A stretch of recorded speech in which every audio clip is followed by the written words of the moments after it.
میری ایک نظر اس گھڑی پر ہے اور دوسری نظر اس سہانی گھڑی پر بھی ہے، اور ابھی میرے بعد خطبہ صدارت آپ کو ہمارے نقیب کا سننا ہے، جو نقیب ملت بھی ہے، نقیب اور ہمارے ایوان ریاست اور ایوان سیاست میں بھی ہم تمام اسلامیان کا نقیب ہے۔ ایک ہے انیک پر بھاری، میں زیادہ اس میں نہیں جاؤں گا، وہ ایک ہی کافی، ایک ہی کو چھیڑ نہیں پا رہے، اور یہاں تو ایک نہیں، یہاں دو ہیں ماشاءاللہ۔ میں صمیم قلب کے ساتھ کہہ رہا ہوں، میری اکبر صاحب سے بالمشافہ کوئی گفتگو نہیں، مگر میں پوری ذمہ داری سے کہہ رہا ہوں کہ حیدرآباد میں لاکھوں ہوں گے جو میرے فین ہیں، لیکن میں ذمہ داری سے کہہ رہا ہوں کہ میں ان کا فین ہوں۔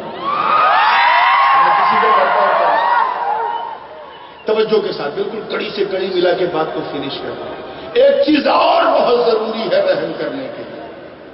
اور وہ کو مجلس اتحاد المسلمین پر کامل اعتماد ہے، اور میری دعا بھی ہے کہ آپ کے اعتماد پر کھرا اترے۔ میں نے بڑی نظیریں دیکھی ہیں، بڑے جلسے دیکھے ہیں، سنا ہے کہ فلاں جماعت فلاں اقتدار کے لیے آگے بڑھ رہی، فلاں اقتدار کے لیے، مگر میری ناقص معلومات کے مطابق مجلس اتحاد المسلمین ایک ایسی سیاسی پارٹی ہے جس نے اقتدار کے لیے نہیں بلکہ مصطفیٰ کے چاہنے والوں کے اختیار کی جنگ لڑی ہے۔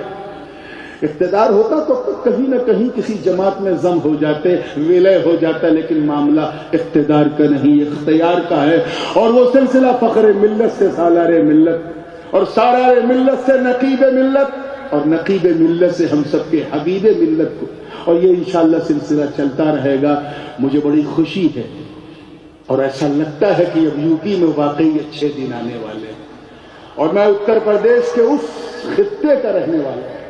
اس حصے کا رہنے والا ہوں جو انتہائی پسماندہ ہے، جہاں تاریخ السلطنت مخدوم سلطان سید اشرف جہانگیر سمنانی آرام فرما رہے ہیں۔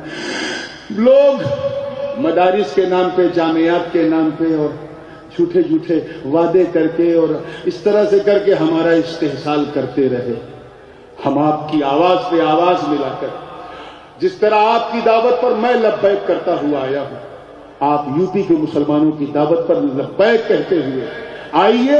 یہ سوچ کے نہ آئیے کہ وہاں صرف ایودھیا، متھرا، کاشی اور ہریدوار ہے، یہ سوچ کے آئیے کہ وہاں کچھوچا بھی ہے، وہاں بہرائچ بھی ہے، وہاں دیوا بھی ہے، وہاں مارہرا بھی ہے۔